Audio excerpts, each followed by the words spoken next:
Hello guys! Hello Leo! Welcome dito sa aking channel, Kapalaran 888. Welcome! Alamin natin kung anong messages, vibration, gabay energy para sa lahat. This is general reading. Alamin natin Leo kung anong messages, anong vibration, anong energy para sa inyo. Okay, first card natin is number 24. It's number 6. Be your best self always. Be your best self always.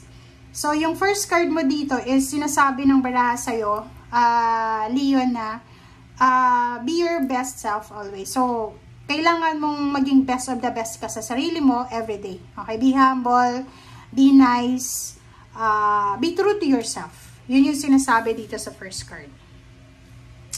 Okay, thank you.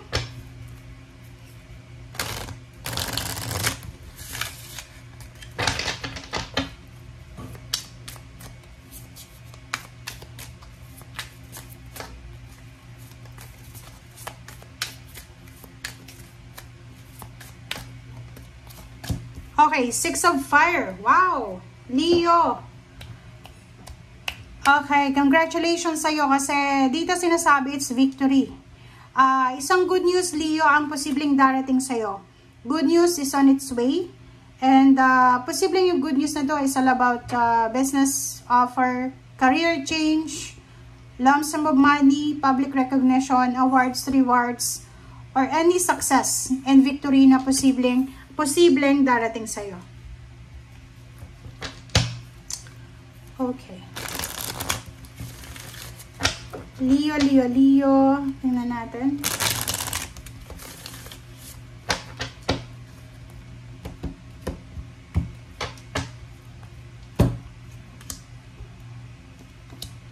Okay, first two cards natin dito, Leo, is 8 of Wands. It's good news. So, this one is resonated dito sa 6 of fire, 6 of Wands.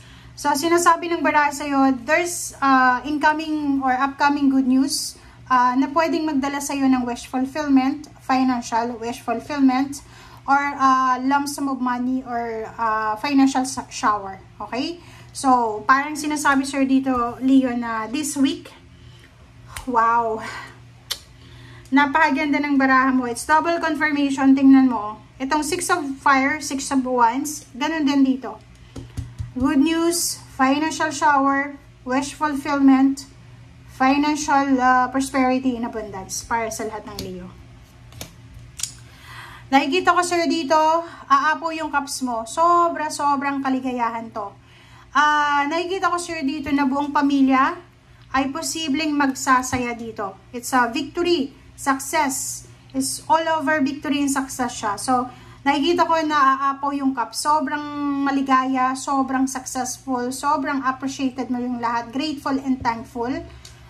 Yung pamilya na siguro hindi magandang pamilya dati, yung parang unstable, away dito, away doon, hindi magkaayos-ayos, ay posibleng masaya na sa ngayon. Okay? Wow. So, nakikita ko rin sa'yo dito yung improvement. Yung Leo na to, ay posibleng ikaw ay magta-travel. So, this week, sinasabi ng baraha na may travel na mangyayari, may pagbabagong mangyayari. So, sinasabi dyan na pwedeng ikaw ay papunta ka sa lugar na mas maraming pera. Pwedeng papunta ka sa ibang bansa. Or ikaw ay lilipat sa mas stable, prosperous, victorious, abundant na lugar or abundant na situation. Okay, so nakikita ko sa'yo dito, tingnan mo Leo, kahit i-screenshot mo pa yan, sobrang ganda lahat, positive, good news, financial news na pwedeng magdala sa'yo ng happiness, contentment, satisfaction, eto ganun din, family life, sobrang stable, secured, balance, it's a travel plan or travel manifestation, relocation, basta lang sa money siya na nakikita ko sa'yo dito na pwedeng mahawakan mo sa linggong ito or posibleng parating na siya. Diba? Kung makikita mo dito, Leo, isang posibleng dating source of income mo to. Pwedeng dating mong boss, dating mentor, dating business partner, ang posibleng papasok ulit sa buhay mo. And siya ay posibleng financially stable na individual. It's either Earth signs, Virgo, Capricorn, and Taurus, or financial, parang siya yung bearer ng financial sa buhay mo. And yung taong ito ay magbabalik sa buhay mo. So, pwedeng bumalik ka sa dati mong business, or bumalik ka sa dating company, or bumalik yung dating sigla, yung flow ng money sa'yo. So, pwedeng dati hindi masyadong maganda yung flow ng money, scarcity yung nangyayari. But ngayon sinasabi na tuloy-tuloy yung flow ng pera sa'yo dito. Okay. Next card natin is Page of Cups and Five of Wands. So, nakikita ko sa'yo dito, Leo, isang pwedeng kaaway mo. Pwedeng kaaway, kagalit, or pwedeng ka-misunderstanding, or pwedeng kung sino man siya na hindi maganda yung relationship nyo na dalawa, or marami sila na pwedeng involved sa'yo. Ang posibleng mag-offer sa'yo ng apology, ng forgiveness, parang ganun. So, may hihingi sa'yo ng tawad, or pwedeng may makikipag-reconcile sa'yo. Okay. Nakikita ko sa'yo dito na merong Leo na manghihinayang sa'yo. Okay? Pwedeng ikaw, Leo, meron kang kakilala, kaibigan, kamag-anak na siguro hindi naging maganda yung relationship nyong dalawa. Ang posibleng manghihinayang siya kasi nawala ka sa kanya, or nawala yung tiwala mo sa kanya, yung trust mo sa kanya.